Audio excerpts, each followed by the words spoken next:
Hello. We have Karen back, and you're on the parental CEO interview for the Ultimate Life now. So, the Ultimate Life is the kind of podcast side of things we're calling as we're traveling. So, Jamie and I have got our kids, and we're traveling around the world, and just enjoying the time as a family, trying to prove people wrong in the sense of saying, oh, you can't do that when you've got kids. But we are loving it, and that's why we've called it the Ultimate Life. And I know that you've been doing this for such a long time now, so please introduce yourself and give us like a little bit of background, like who you are, where you're from originally and where you are now, and a little bit about your kids, how old they are. Absolutely. So I'm Karen. I'm an Aussie, mum of two. Our children, when we first started traveling, were 5 and 11, and so now nearly 19 and just turned 13. Um, Wife to my husband Cam, and essentially we travel full time. We've been on the road now for 7.5 years. We had a business back in Australia, and we just sort of got to the point where we wanted more out of life than what we had. And we stumbled across, actually, I read the 4 Hour Work Week, and the first chapter talked about location independence, and I actually didn't get past that first chapter for the first few years. I learned the words location independence and ran with that, and so we sold everything in 2015 and started traveling the world in 2016. So yeah. Wow, that's amazing. So where are you now? Right now, we are in Turkey. We've been based here for the last sort of 14 months. We traveled really quickly in the beginning. The first 4.5 years, we moved around quite a lot. Um, since COVID, where we got locked inside of Panama for an extended period of time, we've slowed down quite a lot. We have a base and we travel from here. So we're currently in Turkey, but off to Bulgaria. We're setting up a base in Bulgaria next. So we'll get residency there and then use that as a base to explore more of Europe. Amazing. So where have you traveled to, and how are you traveling? Well, initially we traveled, we house sat the first 4.5 years. We were very, very low budget, very low budget. And so we house sat, we did something like 50 odd house sits and essentially got free accommodation around the world. By our calculations, we've had 150 to $200,000 worth of free accommodation over the years. And we now we have a base, so we travel a lot more slowly, and we've picked up a dog along the way as well, which was not our intention at any point in time. Um, so yeah, we travel. Um, Depends on the way that we move at the moment. So, for example, we might do a month at home and go, quite slowly just in our local area, and then go out for a month and do a month out and about, moving a little bit more quickly. So do you use planes? Do you use cars? Do you use van? Have you got a camper van? Like, what about, have you been on boats? How are you traveling in that 7 year period between the house sits, so to speak? Primarily planes. So because of the way that we did our house sitting, we went wherever the house sits would take us, basically. So, our first house sit out of Australia was in the United Arab Emirates. And so we knew that, our house sit is finishing at the end of this month, and we would literally just look for a house sit anywhere in the world that matched those dates. And so we would just, instead of putting our money into accommodation, the money would go into flights. So we, jetted from there over to the UK, and we house sat, flew down to Spain and house sat down there for a month. So primarily plane, from time to time, rental cars to get around, a lot of public transport. We did purchase a car in Panama, and we're looking to purchase a car once we get to Bulgaria to travel through Europe, but primarily plane. So as we talk about that travel, it's not normal one of my questions, but I got a message come through asking, how do we travel between the countries? Do we need, if someone has a rental car and things like that? And I thought it's a really good one to address, because I know you and I have just spoke about this. And actually, Karen and I met online when we were trying to find somewhere to go from Portugal. And Karen suggested we went to Turkey, and we thought we could hire out our camper van. But actually, there's some rules when you're traveling in the camper van or in a car, is you can only be the driver and the owner of that car, specifically in Turkey, we found out. So we couldn't hire out our car or leave it in Turkey because it needed to be driven by us. And I know you were just saying you are already finding that out between Bulgaria and Turkey. What have you found out about that? So Turkey is an interesting country in as much as it's split between two continents. So half of where we are, we're actually on the Asian side of Turkey. When we come from Bulgaria, we can rent a car in Bulgaria and travel to Turkey, but we're only allowed to be on the European side of Turkey. So it's proving a little bit more difficult than we initially expected. Yeah, it's crazy. And each country have their own little thing. Like we did a post the other day on the toll roads and the toll systems. Some of them you have to pay cash at a barrier. Some of them you have to have an electronic VNet. Some of them you have to have a paper version, and some of them they don't even, like Germany doesn't even seem to have any toll roads. So it's very different when you are traveling on the road to make sure you do check in advance, right? So let's talk about what life was like before you started traveling. Absolutely. It was chaotic, in all honesty. I had a business. I'd done the 9 to 5 and all of those sorts of things. And then we launched a cake decorating business, which we ran for 5 years. But it was chaotic. I was working 6 days a week, long hours. And in reality, by Sunday, I was just so exhausted that we'd just kind of hang out at home. So life was kind of just work, work, work. And we just weren't happy. Actually, my daughter came home and on for Mother's Day brought me a picture that she'd done at kindergarten, and it said, "My mum's favorite thing to do on the weekend is sleep." And it broke my heart because it wasn't the truth. It was just that I was working so hard, um, that that's all I had the energy to do on a Sunday. So we sort of that was a real turning point for us, and we really started to think about what we had and what we wanted. We were so busy. My husband and I were just kind of arguing or niggling at each other all the time, and we had everything that society deems necessary to be happy. We had the 2 kids, we had the cars, we built our dream house, we had a family business, like everything that we were meant to do, we'd done, and we just weren't happy.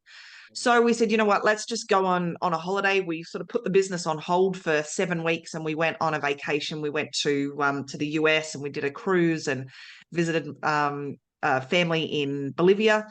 And during that, I read the 4 Hour Work Week, and obviously learnt the words location independence. And it was like, light bulb going off, but it was probably the moment in my life where things just changed so incredibly, so dramatically. I said to my husband, "Oh my goodness, how have I not figured this out?" Because I've always had some sort of connection to working online, but I'd been brought up to believe that you have a job, like you have a business or you have a job and you stay in one place. And it had never crossed my mind that working online and living anywhere in the world was something that people did. And the minute that dropped, those 2 words, everything changed forever. So I said to my husband, "How do you feel about selling everything we own and traveling the world full time?" He went, "Oh, here we go again." I'm always the one with the ideas, with the crazy ideas. And he said, "Well, okay, well, let's investigate this more." And he said, "How do the kids get educated?" And then out of nowhere, the phrase world schooling came to us. So we went down that path, and it just all continued that way. So we spent the next year selling everything. We sold the business, sold all of our possessions, our house. And then the start of 2016, we jetted off. And just to throw another thing in the mix, a few months before we left, I said to my husband, "How do you feel about going carry on only?" So the first 4.5 years of our travels, we traveled the world. Um, Carry on only. We in Southeast Asia, you're allowed 7 kilograms as part of your carry on. So we started with 7 kilograms each. And you know what? I wouldn't have it any other way. We've collected so much stuff now that we've got a base. We've collected so much stuff. And it's proving to be really difficult to move from Turkey to Bulgaria because we've got so much stuff. But when we do a trip now, like if we go out we went back to Australia for 4 months over Christmas and New Year's, we just headed back with our carry-on bags and just love it. Yeah, it's amazing. And people are always asking us. I mean, we came and we're at a friend's house right now in Holland. So we've traveled basically from Turkey to Holland in the in the last, well, we left Turkey in April.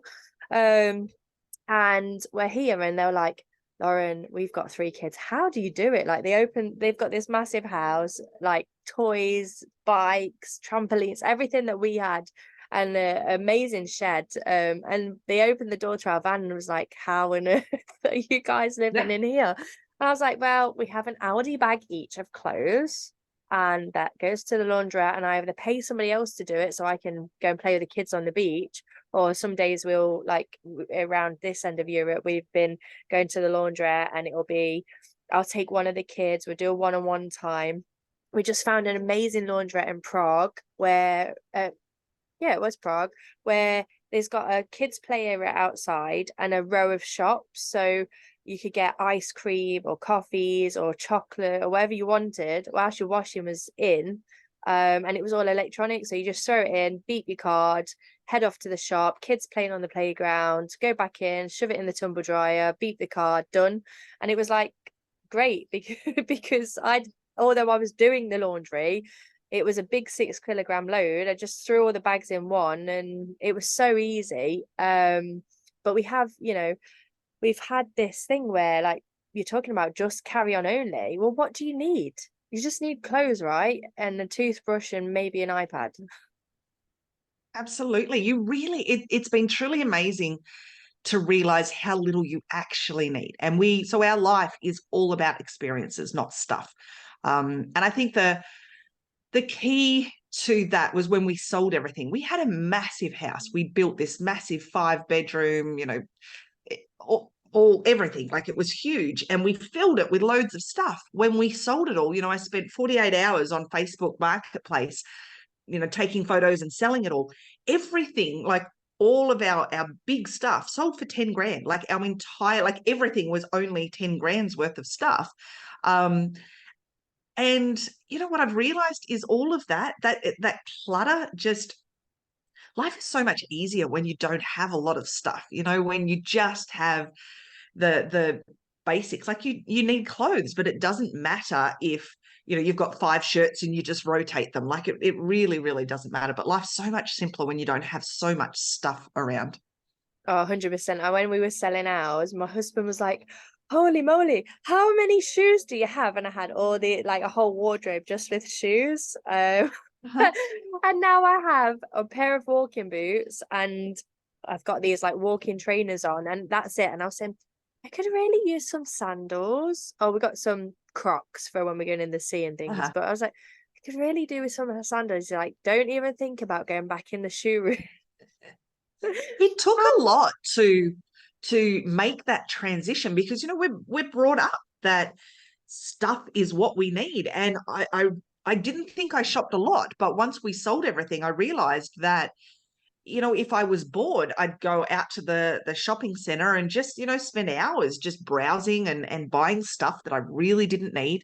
And when we first started traveling, our daughter would say, oh, I want this pretty dress, or whatever the case may be. And we had a rule that if you bought something new, you had to take something out of your bag. And that took a long time to get used to, but it also makes you appreciate what you have. Like if I've got my handbag and then all of a sudden it breaks, it's like, yes, I can buy a new handbag. And it's not that I can't at other times. I don't want to, because I don't need more than one handbag. But when it breaks, then you've got an opportunity. And so you actually really enjoy shopping, when you don't have a lot of stuff, when, one bag is what you need. It becomes a lot more satisfying when you do go shopping. Definitely. And like the joys in life for us, we've been using IKEA a lot. So we've, in Spain, when we got to IKEA, we decided we didn't like the mattress that we had on. So we got rid of the mattress that we had on and we got a new mattress in Spain. And now we've just got a mattress topper because we're not so happy with that mattress when we got to Bratislava, I think it was. And then you kind of go, all the bits that you get really excited about before, we can still do. We can still go to IKEA and get really excited and stick it in our van. Like we can do Yep. that. Or the kids in Decathlon. They love going into decathlon. It's like, oh, the kids need something for swimming. Oh, the kids, like Toby's just bought a snorkel, so they got a scooter and they've got skateboards, and we haven't got it all in one go. We've been collecting it along the way because we've parked up next to a skate park, and it's been like, it'd be really Mhm. nice in Turkey. Everyone had roller skates. Our kids didn't have roller skates, so we were like, they said, can we have some roller skates? So we're like, well, yeah, if we can fit it in the van, you can have it. So, I mean, Jamie bought himself some, and he spent our time in Fethiye rollerblading. He was actually Mhm. taught by one of the world schooling kids. So thanks, Lenny, um, to how to rollerblade again. So yeah, it's amazing that you get that, the passion for buying stuff instead of like the, and I always say, so I've got a few clients that do the, oh, I need this, I have to get this. And I'm like, well, just ask yourself, really, do you need it or do you want it? And if you want it, then there's no reason why you don't get it. And if you need it, there's no reason why you don't get it. But if you ask yourself those questions, you kind of go, no, I don't really want it and I don't really need it. Yeah, absolutely. It's so true. And I think that mindless shopping is what I didn't even realize that I did it. You see people out shopping and, coming home with big bags and stuff. I didn't do any of that, but I'd go out and every time I went out, I would buy something. Now, because of the way that we live our lives, we went back to Australia, as I said, for 4 months over Christmas and New Year's. And you sort of wander around the shops and you don't need any of the stuff that's there. Um, and it really made me appreciate the way that we live now, and I think it made me see the divide between our old life and our new life, in that, that used to be me. I'd wander around the shops and go, oh, I like this, I like this, I like this, and I'd buy them, but I didn't need them. Now I just have no interest because I really, I don't want them, or I don't need them. Yeah, it's amazing because I was I've always been brought up to buy it if you want it, buy it if you need it kind of thing. But I was challenging myself recently because we've just been if you don't know, in Holland there's this huge, it's like IKEA just for camper vans and camping. So you can get Oh. anything for tents, camper vans, camping, anything that like fold up. It's probably good for traveling full stop, but you can get anything, and it's huge. It's got like 3 stories. It's really big. It's even got a cafe and a soft play in like IKEA does. So we were going around, and Jamie got super overwhelmed because he's at the moment thinking about, we're traveling in a van. We've got a solar system that we need to upgrade. Well, we don't, but he wants to. We've got the storage space. Always when you're traveling, it like there's the, where are we going to store it, like you're saying, and then you've got the nice, or it would be nice to have this, or it'd be nice to have a hot shower. We've been traveling with cold showers, like, or we heat water up on the hob and we put it in, and we have like a hot shower that way. But he's like, oh, it'd be really nice to have a boiler. And I was like, do we need a boiler? Like the way we're traveling right now, do we really need a boiler? And we're just about to go over to America and leave Trevor, our transit van, to have its few months break from us, have his rest. Why are you looking at boilers now? Why don't you look in the new year? So it was actually really strange for me because Jamie's like, oh, this is my shop because the camper van is like, but it's our house now at the minute. Like we are living full Mhm. time in the camper van, and you know what you need and what would be good to have. And everyone asks, what's the best thing you bought in the camper van? And I was like, what's the best thing that I bought for the camper van? Well, the thing that you're going to use most in the camper van is the hob, the fridge, and the bed, because everything else, like, even if you're eating out, and like you said, you were traveling really fast to start with, it's a bit like a holiday when you first start traveling, isn't it? It's like, oh, we can Yeah. go here, or we can go there, or we can buy this, we can buy. But actually, when you start thinking about what you need somewhere to sleep and somewhere to eat and somewhere to wash, basically. And that's really it. Mhm. So it's, I think the thing that we've realized is, put the money into the things that are going to enhance that experience. I work online, so I invested in my laptop. I have a second monitor, which obviously, if we were traveling quickly, I wouldn't take the monitor with me. but we just set up a base in Bulgaria. We went and bought a really, really nice mattress topper so that we're really comfortable at night. The things that we do buy, it's not to say that we don't buy stuff, but we are very, very selective, and everything has a purpose. And it's so Definitely. much more enjoyable when you do it that way. So tell me then, what inspired the change? I know you kind of talked over it about that, but just reiterate that for everyone who's watching, who's sat there thinking, I really would love to travel, but I've got a normal job or a normal house or a normal life. What inspired the change for you? The turning point was my daughter coming home with the drawing that said, mum's favorite thing to do on the weekend is sleep. And it really, she's so sick of me telling that story now, but it absolutely was the turning point that started the change. We still had no idea at that point about world schooling or anything like that, but it was the point in our lives where we said, you know what, this isn't enough. This is not what we want. I was missing out on time with the kids. I was working huge hours. And they're young for such a short time. And so it was at that point that I said to my husband, this isn't what I want. This is not, if I, fast forward 30, 40, 50 years, whatever, on my deathbed, this is not what I want to look back at. This is what I would regret, missing out on time with the kids.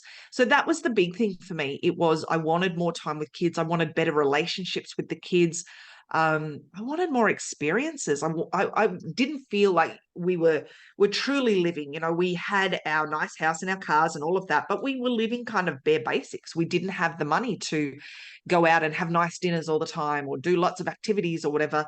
And so, yeah, it was just, we wanted more out of life. And so that all started with our vacation, which led to location independence, which led to world schooling. And yeah, it's been absolutely incredible. And one of the kids is now back in Australia living his life, and our daughter's 13, and she's already at 13. She's already talking about what she's doing at 18.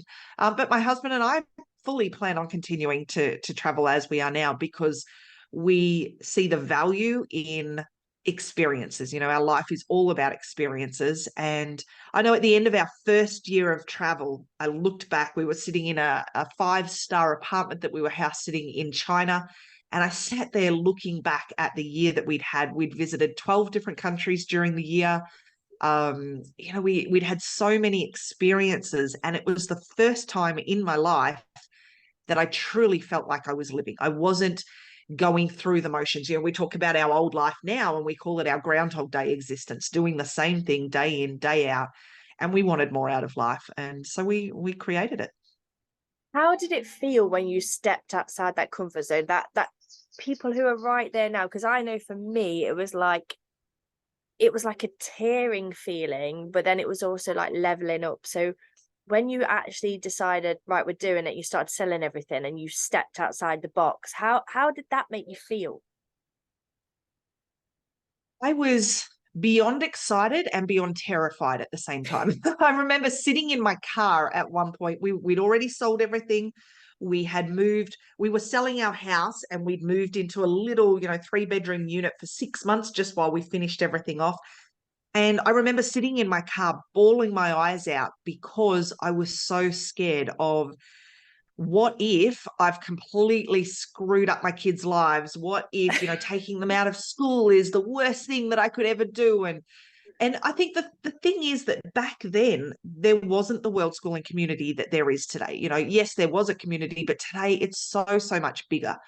There's so much more information out there, and so many people that have already walked that path. So I think it's about asking the questions and understanding that, worst case scenario, if you go out and do it for a year, you can always go back to your old life. You can always go back and get a job. You can always go back and buy a house.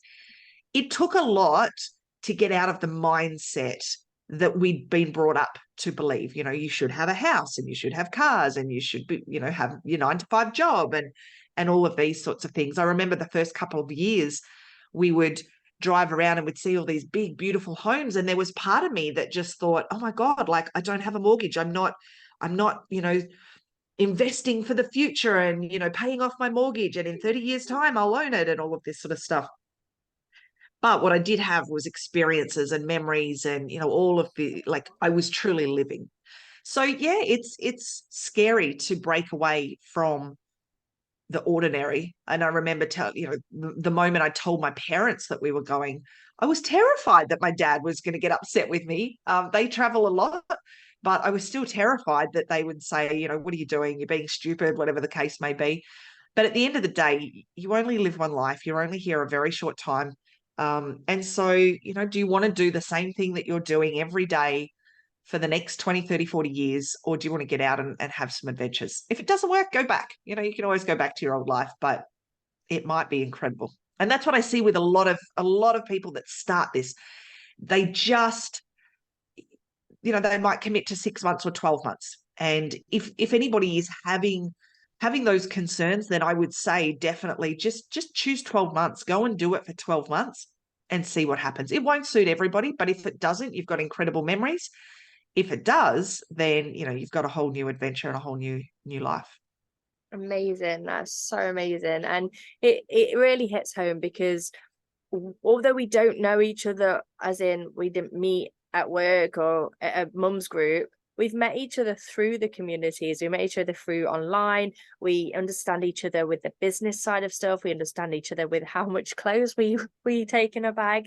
And when you start living the travel lifestyle, environment dictates performance. And you find these people that you click with because they get you. Like we met somebody, the German family we've interviewed, the Swartz family. If you check them out, we've just met up with them in Turkey, and then we met up with them again in Albania and traveled up with them to Hungary.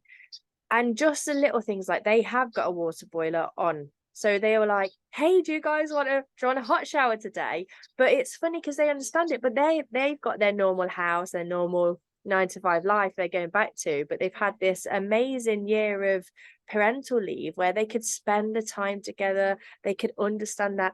And there's a lot of hype around, you're a traveler now, or there might be some words thrown in like gypsies, but everybody's living a free life, whether they do it on a boat, whether you have a 9 to 5 job and have a house. Do what makes you happy, because at the end of the day, like you say, we only have one life. So if you're not living it the way you want to, are you living?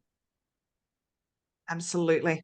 And I think the one thing that I was fearful of, well, two things. I was concerned about being all together, just the four of us, 24/7. And I was concerned that we'd be lonely. And it never occurred to me that it would be the absolute opposite of that. We have met so many people over the last 7.5 years. We've made incredible friends. And in all honesty, the first part of my life, I always found making friends difficult. And so, I had a couple of close friends, but I didn't have a big wide circle of friends.